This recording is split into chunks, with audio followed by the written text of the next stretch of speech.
ನಮ್ಮ ಆಮ್ಮಿನ ಕೋಟೆಯಲ್ಲಿ ಎಷ್ಟು ಕಷ್ಟವೋ ಹೊಂದಿಕೆ ಎಂಬುದು 4 ದಿನದ ಈ ಬದುಕಿನ ಈ ಸಂದರ್ಭದಲ್ಲಿ ಪುಷ್ಪಗಿರಿ ಮಹಾಸಂಸ್ಥಾನದ ಜಗದ್ಗುರುಗಳಾದಂಥ ಪರಮ ಪೂಜ್ಯ ಶ್ರೀ ಶ್ರೀ ಸೋಮಶೇಖರ ಶಿವಾಚಾರ್ಯ ಮಹಾಸ್ವಾಮಿಗಳವರನ್ನು ಈ ಸಂದರ್ಭದಲ್ಲಿ ನೆನೆಸುತ್ತಾ ವೇದಿಕೆಯ ಮೇಲೆ ಉಪಸ್ಥಿತರಿರುವಂತಹ ನಮ್ಮ ಯುವ ರೈತರು ಮತ್ತು ನಮ್ಮ ಅರೇಳಿಯ ಮುಖಂಡರಾದ ಮಹೇಶ್ ಅಣ್ಣನವರೇ ಹಾಗೂ ಯೋಜನಾ ಅಧಿಕಾರಿಗಳಾದಂಥ ವಿನೂತ ಧನಂಜಯವರೇ ಹಾಗೂ ಗೀತಾ ಶಿವರಾಜ್ ಅವರೇ, ಎಲ್ಲ ಪ್ರೀತಿಯ ನಮ್ಮ ಮಹಿಳಾ ಸಂಘದ ಎಲ್ಲ ಸದಸ್ಯರೇ, ಅರೇಳಿಗೂ ಮತ್ತು ಪುಷ್ಪಗಿರಿಗೂ ಒಂದು ಅವಿನಾಭಾವದ ಸಂಬಂಧ. ಈಗಾಗಲೇ ಆ ಸಂಬಂಧದ ಬಗ್ಗೆ ಗೀತಾ ಶಿವರಾಜ್ ಅವರು ಮತ್ತು ಧನಂಜಯ ವಿನೂತ ಅವರು ಭಾಳ ಹೇಳಿದ್ದಾರೆ. ನಾನು 3 ಸಂಘದ ಓಪನಿಗೆ ಬಂದಿದ್ದೀನಿ, 3 ಸಂಘದ ಓಪನ್ಗೂ ಕೂಡ ಬಂದಿದ್ದೀನಿ. ಈಗಾಗಲೇ 3ನೇ ಸಂಘ ಓಪನ್ ಮಾಡ್ತಿದ್ರಿ ಮತ್ತು ಒಂದು ಯುವ ರೈತ ಸಂಘವನ್ನು ಓಪನ್ ಮಾಡ್ತಿರೋದು ಅತ್ಯಂತ ಸಂತೋಷದ ವಿಷಯ ಅಂತ ಹೇಳಿ ನಾವು ಅದನ್ನು ಭಾವಿಸ್ತೀವಿ. ಈಗೇನು ನಮ್ಮ ವಿನೋದ್ ಅವರು ಹೇಳಿರೋ ಸಂಘದ ಚಟುವಟಿಕೆಗಳ ಬಗ್ಗೆ ಬರೀ ಮಾಡೋದು, ಒಂದು ಫೋಟೋ ಬಿಟ್ಟು ಅಲ್ಲಿ ಮುಗಿಸೋದಲ್ಲ. ಇದು ಸದಾ ಚಟುವಟಿಕೆ ಇರಬೇಕು. ಕೇವಲ ಪುಷ್ಪಗಿರಿ ಸಂಘ ಅಂತಂದರೆ ಪುಷ್ಪಗಿರಿದೇ ಕೆಲಸವನ್ನು ಮಾಡಬೇಕು ಅಥವಾ ಅನ್ನೋದೇನಿಲ್ಲ. ನೀವು ವಿಭಿನ್ನವಾದಂಥ ಕಾರ್ಯಕ್ರಮಗಳನ್ನು ಆಲೋಚನೆ ಮಾಡ್ಕೋಬೇಕು ಯಾವತ್ತೂ ಕೂಡ. ಈಗ ನಮ್ಮ ಪರಮ ಪೂಜ್ಯರದು ಏನಾರ ಒಂದು ಹುಟ್ಟದ ಹಬ್ಬ ಇರ್ತಿದ್ದೆ, ಅವತ್ತು ಏನಾರ ಒಂದು ಕಸ ಹೊಡೆಯೋದು, ದೇವಸ್ಥಾನದ ಒಂದು ಕಸ ಸ್ವಚ್ಛತೆ ಮಾಡೋದು, ಅಥವಾ ನಮ್ಮ ಗ್ರಾಮದಲ್ಲಿ ಈಗ ಗಣಪತಿ ಇಡ್ತಾರೆ, ಆ ಗಣಪತಿ ದಿವಸ ಒಂದು ದಿವಸ ನಮ್ಮ ಒಂದು ಸೀರೆ ಏನು ಯೂನಿಫಾರ್ಮ್ ಇರ್ತಿತ್ತು ಅದು ಹಾಕ್ಕೊಂಡು ಒಂದು ಬ್ಯಾಡ್ಜ್ ಹಾಕ್ಕೊಂಡು ಅಲ್ಲಿ ನೀವು ಕಾಣಿಸ್ಕೊಳ್ಳೋದು, ಅಥವಾ ಊಟಕ್ಕೆ ಇಟ್ಟೋದು, ಅಥವಾ ಇನ್ನೊಂದು ಕೆಲಸವನ್ನು ಮಾಡಿದಾಗ ಅದು ಇದಕ್ಕಿಂತಲೂ ನೀವು ಮಾಡೋ ಕೆಲಸಕ್ಕಿಂತಲೂ ಭಾಳ ದೊಡ್ಡದಾದ ಕೆಲಸ. ಗುರುತಿಸ್ಕೋಬೇಕು ನೀವು. ಆ ಗುರುತಿಸ್ಕಿಣ ಮಟ್ಟಕ್ಕೆ ನೀವು ಬೆಳಿಬೇಕು ಅಂತಂದ್ರೆ ಮತ್ತು ಸಮವಸ್ತ್ರ ಯಾಕೆ ಎಲ್ಲರಿಗೂ ಸಮವಸ್ತ್ರವನ್ನು ಯಾಕೆ ಹಾಕ್ತಾರೆ ಅಂತಂದರೆ ನಾವು ಐಡೆಂಟಿಫಿಕೇಶನ್ ಆಗಬೇಕು ಅಂತಂದು ಮತ್ತು ಗುರುತಿಸ್ಕೋಬೇಕು. ಆ ಮಟ್ಟದಲ್ಲಿ ನೀವೆಲ್ಲರೂ ಕೂಡ ಕೆಲಸ ಮಾಡಬೇಕು. ಅದಕ್ಕೆ ಈಗಾಗಲೇ ನಮ್ಮ ಗೀತಾ ಶಿವರಾಜ್ ಅವರು ಕೆಲಸ ಮಾಡ್ತಾಯಿದ್ದಾರೆ. ವಿಶೇಷವಾಗಿ ಈಗಾಗಲೇ ನಮ್ಮ ಪುಷ್ಪಗಿರಿ ಸಂಘ ಈಗ ರಾಜ್ಯದಲ್ಲಿ ಸುಮಾರು 8 ಜಿಲ್ಲೆಯಲ್ಲಿ ಸುಮಾರು 2000ಕ್ಕೂ ಹೆಚ್ಚು ಸಂಘಗಳನ್ನು ಸ್ಥಾಪನೆ ಮಾಡಿದೆ. ಹಾಸನದಲ್ಲಿ ನಮ್ಮ ವಿನೂತ ಧನಂಜಯವರು ಚಿಕ್ಕಮಗಳೂರು ಮತ್ತು ಹಾಸನಕ್ಕೆ ಯೋಜನಾಧಿಕಾರಿಯಾಗಿ ಉತ್ತಮ ಕೆಲಸಗಳನ್ನು ಮಾಡಿ ಕ್ರಿಯಾಶೀಲವಾಗಿ ಕೆಲಸ ಮಾಡಿದ್ದಾರೆ. ಈಗಾಗಲೇ ನಾವು 3 ಮಹಿಳಾ ಸಮಾವೇಶಗಳನ್ನು ಬೃಹತ್ ಮಟ್ಟದಲ್ಲಿ ಮಾಡಿದ್ವಿ. ಮೊದಲನೇದಾಗಿ ಪುಷ್ಪಗಿರಿಯಲ್ಲಾಯಿತು, 2ನೇದು ಹಾವೇರಿ ಹತ್ತಿಕಟ್ಟೆಯಲ್ಲಾಯಿತು, 3ನೇದು ಕಳಸತಿ ಯಾರು ಬಂದಿರ್ಬೋದು, ಏನು ನಾವು ಶಿವಮೊಗ್ಗದಲ್ಲಿ ಮಾಡಿದ್ವಿ, ಶಿಕಾರಿಪುರದಲ್ಲಿ, ಶಿವಮೊಗ್ಗದ ಶಿಕಾರಿಪುರದಲ್ಲಿ ನಡೆಸಲಾಯಿತು. ಹಾಗೆ 3 ಕಾರ್ಯಾಗಾರನೂ ಕೂಡ ಆಯಿತು. ಹಾಸನ ಜಿಲ್ಲೆಯವರಿಗೂ 3 ದಿವಸ ಕಾರ್ಯಾಗಾರ ಐತಿ, ಹಾವೇರಿಯವರಿಗೆ ಐತಿ, ಮತ್ತು ದಾವಣಗೆರೆಯವರಿಗೂ ಕೂಡ ಈಗ ಮೊನ್ನೆ ಮುಗ್ದೋಯ್ತಿ. ಉದ್ದೇಶ ಇದರಿಂದ ಏನು ವರಮಾನ ಬರ್ತಿಲ್ಲ ಮಠಕ್ಕೆ, ಏನಾರು ಮಾಡಿ ಒಂದು ಮಹಿಳೆಯರಿಗೆ ಬದಲಾವಣೆ ಮಾಡಬೇಕು ಅಂತೇಳಿ. ಈಗ ನೋಡಿ, ಕರ್ನಾಟಕದಲ್ಲಿ ಒಂದು 3000ಕ್ಕೂ ಹೆಚ್ಚು ಮಠಗಳನ್ನು ಕಾಣಿಸ್ತೀವಿ. ಆ ಅಷ್ಟೂ ಮಠಗಳಲ್ಲಿ ಯಾರೂ ಮಾಡದ ಕಾರ್ಯನ ಪುಷ್ಪಗಿರಿ ಗುರುಗಳು ಯಾಕೆ ಕೈಗೆ ಎತ್ಕೊಂಡ್ರು ಅಂತಂದರೆ, ಎಲ್ಲರೂ ಕೂಡ ಧಾರ್ಮಿಕತೆಯಲ್ಲಿ ಕೆಲಸ ಮಾಡ್ತಾರೆ, ಎಲ್ಲರೂ ಸಾಮಾಜಿಕವಾಗಿ ಸ್ಕೂಲನ್ನು ಅದು ಇದು ಮಾಡ್ತಾರೆ. ಈ ಕೆಲಸ ಯಾರೂ ಮಾಡಿಲ್ಲ.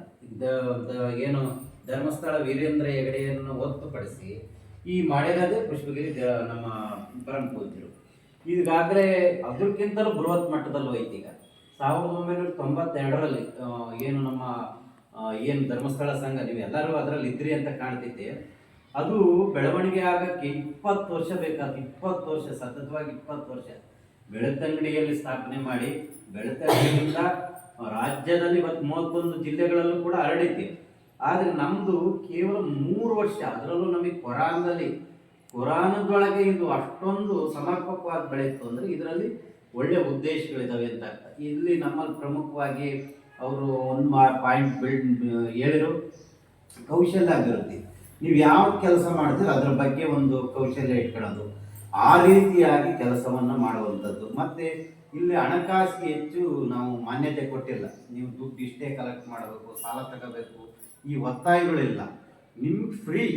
ನಾನು ಹೇಳಿದ್ನಲ್ಲ, ನೀವು ಕಾಣಿಸ್ಕೋಬೇಕು, ನಿಮ್ಮ ತನವನ್ನು ನೀವು ತೋರಿಸ್ಕೊಳಕ್ಕಾಗಿ ಸಂಘ ಮಾಡಿದ್ವಿ ಹೊರತು ಇದರಿಂದ ನಮ್ಮ ಮಹಾಸಂಸ್ಥಾನಕ್ಕೆ ಮಠಕ್ಕಾಗಲಿ ಉಪಯೋಗಕ್ಕೆ ಇದರಿಂದ ವರಮಾನವನ್ನು ನಾವು ಯಾವತ್ತೂ ಕೂಡ ನಿರೀಕ್ಷೆ ಮಾಡಿಲ್ಲ, ಅದು ಮುಂದೂ ಕೂಡ ನಿರೀಕ್ಷೆ ಮಾಡಲ್ಲ. ಅದ್ರ ನಿಟ್ಟಿನಲ್ಲೇ ಗುರುಗಳು ಇಂಥ ಕಾರ್ಯಕ್ರಮಗಳು ಹಾಕ್ಕೊಂಡರೆ. ಈಗಾಗಲೇ ಪರಮ ಪೂಜ್ಯರು ಭಾಳ ಚಿಂತನೆಯನ್ನು ಮಾಡ್ತಾ ಇದ್ದಾರೆ, ಏನಾರು ಮಾಡಿ ಇದನ್ನು ಇನ್ನೂ ದೊಡ್ಡ ಮಟ್ಟಕ್ಕೆ ತಗೊಂಡು ಹೋಗಬೇಕು. ಈಗ ಅವರು ಬಹುತೇಕ ಕೆಲಸಗಳನ್ನು ಧಾರ್ಮಿಕ ಕೆಲಸಗಳನ್ನು ಬದಿಗೊತ್ತಿ ಏನು ಈ ಸ್ವಸಹಾಯ ಸಂಘಕ್ಕೆ ಹೆಚ್ಚು ಒತ್ತುಗಳನ್ನು ಕೊಡ್ತಿರೋ ಉದ್ದೇಶ ಅಷ್ಟು ಮನೆಯಲ್ಲಿ ಮೊದಲು ಹೆಣ್ಣು. ಇವತ್ತು ನನ್ನ ಒಂದು ಈ ವಿಷಯದ ಬಗ್ಗೆ ಮಾತನಾಡಿ ಬಂದೆ. ಒಂದು ಕಾರ್ಯಕ್ರಮದಲ್ಲಿ ಜಾನಪದ ಪರಿಷತ್ನಿಂದ ಒಂದು ಕಾರ್ಯಕ್ರಮಕ್ಕೆ ಉಪನ್ಯಾಸ ಕರೆದಿದ್ರು. ಅಲ್ಲಿ ಒಂದು ವಸ್ತುನ ಮಾಡಿದ್ರು, ಜಾನಪದದಲ್ಲಿ ಮಹಿಳಾ ಲೋಕ ಅಂತ. ನಾನು ಅವ್ರಿಗೆ ಹೇಳಿದೆ, ಮಹಿಳೆಯನ್ನು ಬಿಟ್ಟು ನಾವು ಜಾನಪದವನ್ನು ವಹಿಸಲಿಕ್ಕೆ ಸಾಧ್ಯನೇ ಇಲ್ಲ. ಯಾವುದೇ ಕಾರಣಕ್ಕೂ ಮಹಿಳೆಯನ್ನು ಬಿಟ್ಟು ಜನಪದವನ್ನು ವಹಿಸಲಿಕ್ಕೆ ಸಾಧ್ಯ ಇಲ್ಲ. ಯಾಕೆ ಅಂತಂದರೆ ಮಹಿಳೆ ಅಂದರೆ ಜನಪದ, ಜನಪದ ಅಂದರೆ ಮಹಿಳೆ. ಅದರಿಂದ ಮೊದಲು ಮಹಿಳೆ ಯಾವುದೇ ಈಗ ಸರ್ವ ಸಂಘ ಪರಿತ್ಯಾಗಿಗಳಾಗಿರ್ತಿರ್ತಾರೆ, ಕೆಲವರು ಬ್ರಹ್ಮಚಾರಿಗಳಾಗಿರ್ತಾರೆ. ಅವ್ರು ನೀವು ಕರ್ಕೊಬನ್ನಿ ಅವ್ರನ್ನ. ಭಾಳ ಅವರು ಹೆಣ್ಣಿನ ವ್ಯಾಮೋಹವೇ ಇರಲಿಲ್ಲ, ಅವ್ರಿಗೆ ಏನು ಬ್ರಹ್ಮಚರ್ಯ ಫುಲ್ ಆಗ್ತೈತಿ. ಅವ್ರು ಹೇಳೋದೇನು ಗೊತ್ತಾ, ನಿಮ್ಮ ಮನೆ ನಿಮ್ಮ ಹೆಣ್ಣು ಮಕ್ಕಳು ಸರಿಯಾಗಬೇಕು ಅಂತ. ಅಂದರೆ ಮೊದಲು ಹೆಣ್ಣಿನಿಂದ ಶುರುವಾದರೆ ಮಾತ್ರ ಯಾವುದೇ ಮನೆಯನ್ನು ಸುಸರ್ಜಿತವಾಗಿ ಕಟ್ಟಲಿಕ್ಕೆ ಸಾಧ್ಯ, ಮತ್ತು ಒಂದು ಕುಟುಂಬವನ್ನು ಕಟ್ಟಲಿಕ್ಕೆ ಸಾಧ್ಯ, ದೇಶವನ್ನು ಕಟ್ಟಲಿಕ್ಕೆ ಸಾಧ್ಯವಾಗ್ತದೆ. ಹೊರತು ನಮ್ಮ ದೇಶ ಕೆಲವರು ಹೇಳ್ತಾರೆ ಪುರುಷ ಪ್ರಧಾನವಾದಂಥ ದೇಶ ಅಂತ. ಯಾವ ಪುರುಷ ಪ್ರಧಾನವಾದಲ್ಲ. 12ನೇ ಶತಮಾನದಲ್ಲಿ ನಾವು ಉಲ್ಲೇಖ ಮಾಡಿದಾಗ ಭಾಳ ದೇವರ ದಾಸಿಮಯ ಒಂದು ವಚನ ಹೇಳ್ತಾರೆ, ಮಲೆಮುಡಿ ಬಂದರೆ ಹೆಣ್ಣೆಂಬರು, ಗಡ್ಡ ಮೀಸೆ ಬಂದರೆ ಗಂಡೆಂಬರು, ನಡುವೆ ಸುಳಿಯುವ ಆತ್ಮನು ಹೆಣ್ಣು ಅಲ್ಲ ನೋಡ ಗಂಡು ಅಲ್ಲ ನೋಡ ಅಂತಾರೆ. ಅಂದರೆ ಅವ್ರ ದೃಷ್ಟಿಗೆ ಹೆಣ್ಣೆ ಬೇರೆ ಗಂಡೇ ಬೇರೆ ಅಂತ ನೋಡಲೇ ಇಲ್ಲ ಅವರು ವಚನಕಾರ. ಹೆಣ್ಣು ಒಂದೇ ಅವ್ರ ಪಾಲಿಗೆ, ಗಂಡು ಒಂದೇ. ಹೊರಗಡೆ ಏನು ನಮ್ಮ ಅವತಾರಗಳಿಂದ ಗಂಡು ಹೆಣ್ಣು ಅಂತ ಗುರುತಿಸ್ಕೊಂಡಿದ್ದೀವಿ ಹೊರತು ಎರಡೂ ದೃಷ್ಟಿಗೆ ನಮಗೂ ನಿಮ್ಮ ಮನಸ್ಸೈತಿ, ನಿಮಗೂ ಅದೇ ಮನಸ್ಸೈತಿ. ಅದರಿಂದ ನಮ್ಮ ಹೊರಗಡೆ ಅವತಾರ ಏನೋ ಇರ್ಬೋದು, ಅದು ಅಂಗಾಂಗ ಅವತಾರಗಳು, ಅದಕ್ಕೆ ಗಮನ ಕೊಡಲ್ಲ.